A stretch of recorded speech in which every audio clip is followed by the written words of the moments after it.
Ya, ini rekan-rekan kawan kita yang ada di kota Tangsi, kalau mau ke wisata Tapak Tuan, segera hubungi Pak Samsul.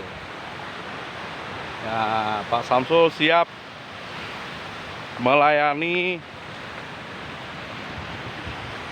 transportasi dengan penginapan di Tapak Tuan, karena Pak Samsul sekarang sudah membuka hotel tempat penginapan khusus bagi wisata yang dari Tangsi.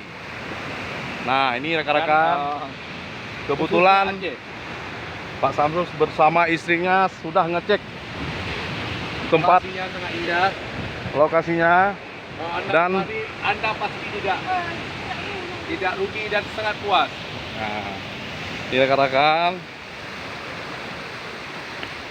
Nah, ini jalannya di pinggir laut.